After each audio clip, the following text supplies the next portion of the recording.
आज गोपीनाथ मुंडेंचा स्मृती दिवस आहे। त्यानिमित्तानं आयोजित एका कार्यक्रमात पंकजा मुंडे बोलत असताना त्यांनी ऊसतोड मजुरांच्या महामंडळासंदर्भात मोठं विधान केलंय। या महामंडळाच्या कामकाजाबद्दल आपण समाधानी नसल्याचं पंकजा म्हणतात आणि महामंडळाबद्दल आपण मुख्यमंत्र्यांची भेट घेणार असल्याचंही त्यांनी स्पष्ट केलं।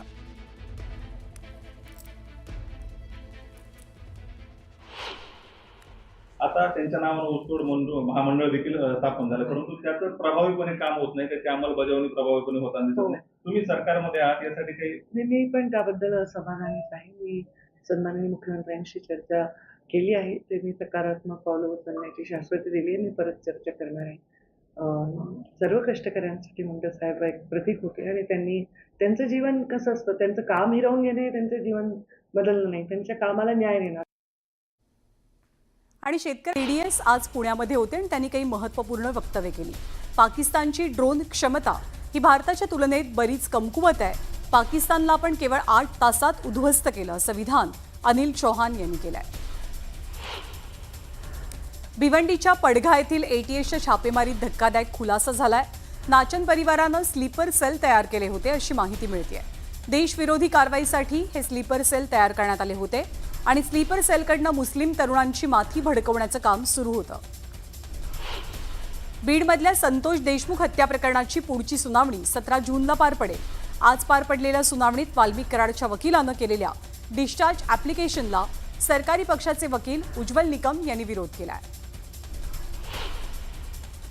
सांगलीमधील आदित्य हॉस्पिटलची वंचित बहुजन आघाडीच्या कार्यकर्त्यांनी तोडफोड केली आहे। कामगार योजनेच्या लाभार्थ्यांकडून अतिरिक्त पैसे घेतल्याचा आरोप करत ही तोडफोड झाली। या प्रकरणी 15 ते 20 कार्यकर्त्यांना ताब्यात घेतलं गेलंय।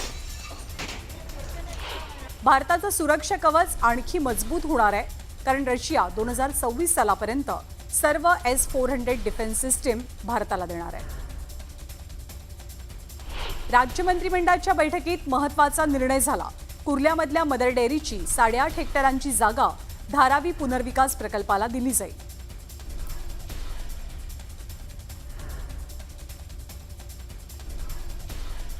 परदेशी शिक्षण आणि शिष्यवृत्ती संदर्भात राज्य सरकारच्या जाहिरातीचा चेहरा ठरलेल्या चंद्रपूरचा विद्यार्थी रोहित दिवसे याला सरकारनं शिष्यवृत्ती नाकारली आहे। बर्मिंगहॅम विद्यापीठामध्ये उच्च शिक्षणासाठी रोहितला शिष्यवृत्ती मिळाली होती।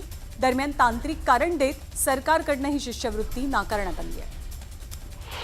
जगातील सर्वात उंच चिनाब रेल्वे पुलाच्या उद्घाटनाची तारीख ठरली आहे। 6 जूनला पंतप्रधान नरेंद्र मोदींच्या हस्ते चिनाब पुलाचं उद्घाटन होणार आहे।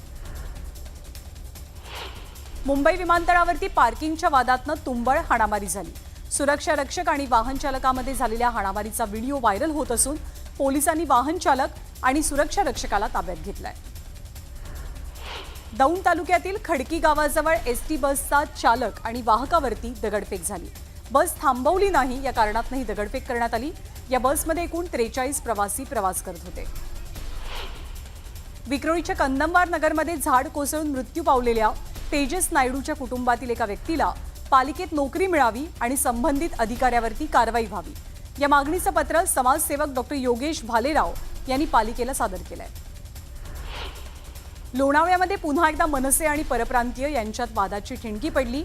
परप्रांतीय सुपरवायझर स्थानिक मराठी कामगारांना त्रास देत असल्याची तक्रार मनसे कार्यकर्त्यांना मिळताच त्यांनी परप्रांतीयांना मनसे स्टाईलनं धडा शिकवत मराठी कामगाराची माफी मागायला लावली। भिवंडी महानगरपालिकेतील पर्यावरण विभागाच्या प्लास्टिक निर्मूलन पथकाकडनं 500 किलो प्लास्टिक साठा जप्त झालाय।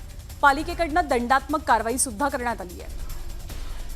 पुण्यातल्या बनेश्वर रस्त्याच्या काँक्रिटीकरणासाठी PMRDAकडनं अखेर मंजुरी मिळाली आहे। बनेश्वर रस्त्यासाठी 2,94,00,000 निधी मंजूर झालाय, त्यामुळे सुप्रिया सुळेंच्या पाठपुराव्याला यश मिळालंय। शशांक आणि लता हगवणे यांच्या अडचणीत वाढ होतीये। या दोघांनाही 6 जूनपर्यंत कोठडी सुनावण्यात आली आहे। JCBच्या गैरव्यवहार प्रकरणी त्यांना महाळुंगे पोलिसांनी अटक केली होती।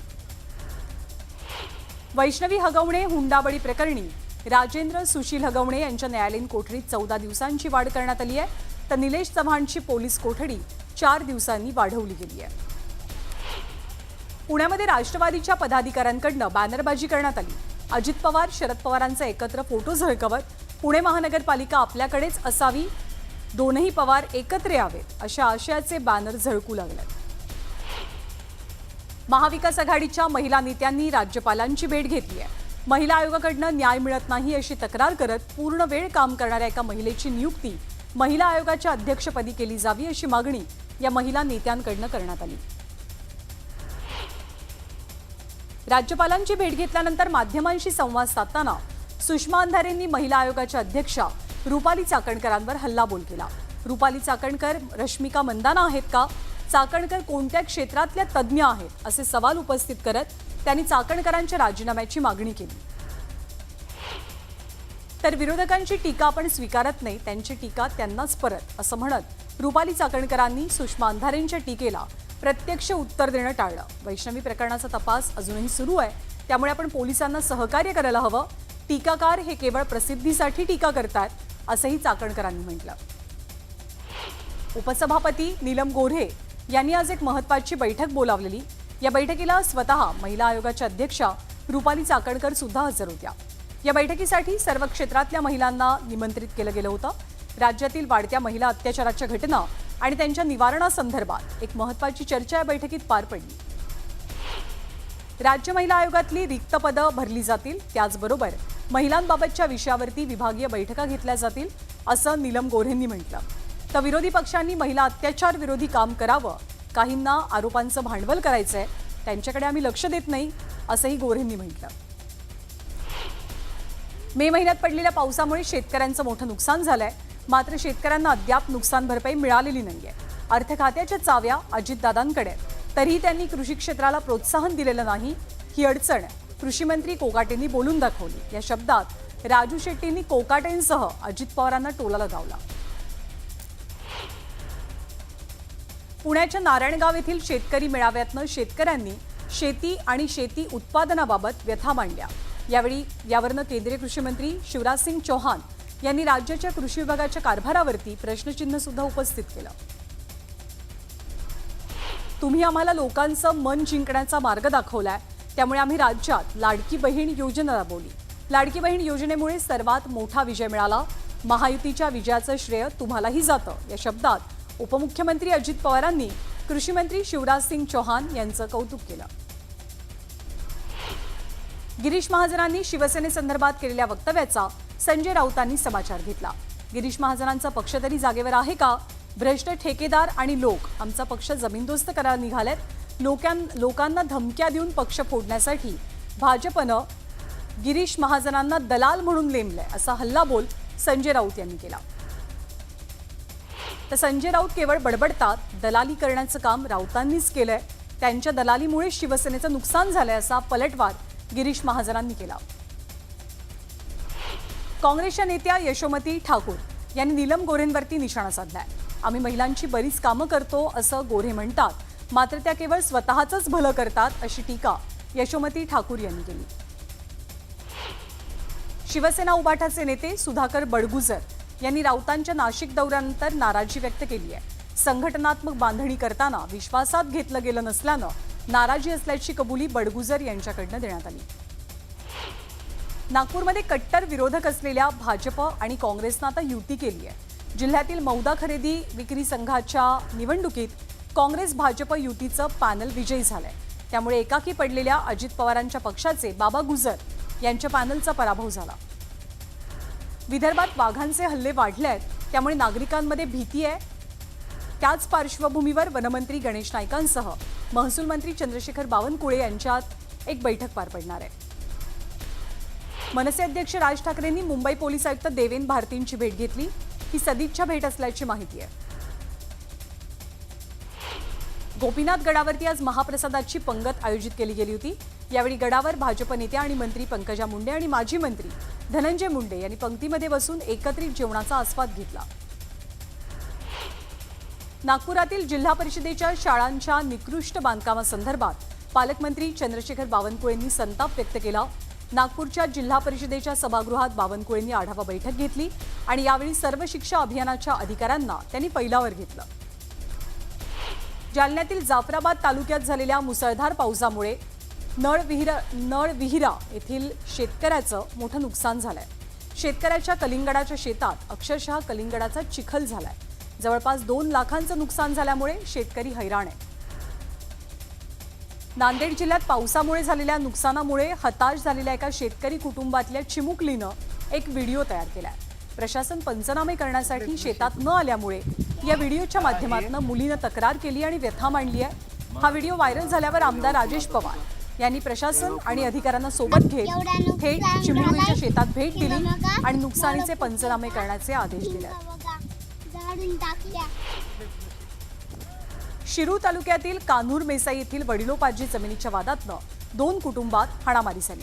यामुळे गावात तणावाचं वातावरण निर्माण झालेलं असून या घटनेनंतर पोलिसांनी दोनही गटातील 14 जणांच्या विरोधात परस्पर विरोधी गुन्ह्याची नोंद केली आहे. इचलकरंजीमधील जवाहरनगर परिसरात 20 ते 22 जणांच्या टोळक्यानं चौघांवर प्राणघातक हल्ला केला. जुन्या वादातनं हा प्रकार घडलेला असून या तिघांची प्रकृती गंभीर आहे. तरुणानं एका शोरूममधनं आणलेल्या शूटच्या बॉक्समधनं चक्क भला मोठा नाग निघाल्याची घटना पिंपळगावच्या बसवंत इथे घडली आहे. सोहेल शेख या तरुणानं नवीन शूटची खरेदी केली आणि बॉक्स उघडताच नागानं फणा काढला. यानंतर सगळ्यांचीच घाबरगुंडी उडाली. खरीप हंगामाच्या पार्श्वभूमीवर पश्चिम विदर्भात HTBT प्रतिबंधित असलेल्या बोगस कपाशी बियाणांचा मोठा साठा आढळून आलाय. गेल्या 3 आठवड्यात विविध पथकांनी 12 ठिकाणी धाडी टाकत तब्बल 4,429 बियाणांची पाकिटं आणि 800 किलो खुले बियाणं जप्त केल्यात. पावसाळ्यामध्ये आपत्तीजन्य परिस्थिती उद्भवल्यास काय करावं या संदर्भात कणकवलीमध्ये आपत्ती व्यवस्थापनाची रंगीत तालीम घेण्यात आली. गणपती साना येथील गड नदी पात्रात प्रात्यक्षिकं पार पडली. श्री विठ्ठल रुक्मिणी मंदिराचं पुरातत्व विभागाच्या मार्गदर्शनाखाली जतन आणि संवर्धनाचं काम सुरू आहे. मंदिर जतन संवर्धन कामामुळे दर्शन रांगेत आवश्यकतेनुसार वेळोवेळी बदल केला जातो. त्यामुळे भाविकांना दर्शन रांगेत अडथळा निर्माण होऊ लागलाय. पण कालपासून पश्चिम द्वार दर्शनासाठी खुलं केलं गेलंय. रानडुकराचा पाठलाग करताना बिबट्या विहिरीत पडला. जळगावच्या अंतुर्ली इथल्या लोठार या शिवारात ही घटना घडली. दरम्यान नागरिकांच्या मदतीनं वन खात्याच्या अधिकाऱ्यांनी या बिबट्याला विहिरीतनं बाहेर काढलंय. जळगावच्या चोपड्यामध्ये भर रस्त्यात एका महिलेची प्रसूती झाली. या प्रकरणी चौकशीसाठी समिती स्थापन करण्यात आली. या अहवालामध्ये चौकशी समितीनं कर्जानं उपकेंद्रातील आरोग्य सेविका आणि वैजापूर प्राथमिक आरोग्य केंद्रातील रुग्णवाहिका चालकाला दोषी ठरवलेला आहे. बकरी ईदच्या पार्श्वभूमीवर नागपूरमध्ये पोलीस आयुक्तांनी शांतता बैठक घेतली. नागरिकांनी शांततेत सण साजरा करावा असं आवाहन बैठकीच्या माध्यमातून केलं गेलं. केंद्र सरकारकडनं कांदा निर्यातीवरती मिळणारी 1.9% सवलत रद्द झाली आहे. या निर्णयाबाबत शेतकरी आणि व्यापारी दोघांनी नाराजी व्यक्त केली आहे. दरम्यान हा निर्णय मागे घेण्याची मागणी शेतकऱ्यांची आहे. सिल्लोड तालुक्यातील पालोद परिसरात असलेल्या संभाजीनगर जळगाव महामार्गावरील पुलाचं काम गेल्या 10 वर्षांपासून सुरू आहे. मात्र अद्याप हे काम काही पूर्ण झालेलं नाहीये. 15 फूट लांब आणि 2 ते 3 फूट खोल खड्डे पडल्यानं वाहन चालकांना मोठी कसरत करावी लागते. रत्नागिरीच्या मिर्या किनाऱ्यावरती वादळाच्या तडाख्यात सापडून बसरा स्टार हे जहाज एकाच जागी 6 वर्षांपासून अडकून पडलेलं होतं. दरम्यान मिर्या समुद्र किनाऱ्यावरती लाटांच्या सातत्यानं होणाऱ्या माऱ्यानं या जहाजाचे 2 तुकडे झाले. गेल्या अनेक महिन्यांपासून भंगारात गेलेलं हे जहाज इथे पर्यटनाचं एक प्रकारे केंद्र बनलेलं. वाशिमच्या रिसोड ST आगाराला नवीन 5 बसेस मिळाल्यात. या सर्व ST बसेसचं लोकार्पण आमदार अमित झनक यांच्या हस्ते पार पडलं. दौंड तालुक्यामध्ये कोरोनाचे 2 रुग्ण आढळून आलेत. एका रुग्णावरती ससून रुग्णालयात उपचार सुरू आहेत तर दुसऱ्या रुग्णाची प्रकृती स्थिर असल्यामुळे घरातच आयसोलेट करण्यात आल्याची माहिती दौंड उपजिल्हा रुग्णालयाच्या अधीक्षकांकडून देण्यात आली आहे. छत्रपती संभाजीनगर जिल्ह्यातील कोविड पॉझिटिव्ह रुग्णांची संख्या 8 वरती पोहोचली आहे. यात महापालिका हद्दीतील 7 आणि ग्रामीण भागातल्या एका रुग्णाचा समावेश आहे. शेतकऱ्यांबद्दल वारंवार बेताल वक्तव्य करणाऱ्या कृषीमंत्री माणिकराव कोकाटे यांच्या प्रतिमेला ढेकळं मारत आंदोलन केलं गेलं. छावा महाराष्ट्र सेनेच्या वतीनं पैठण तहसील कार्यालयासमोर हे आंदोलन करण्यात आलं.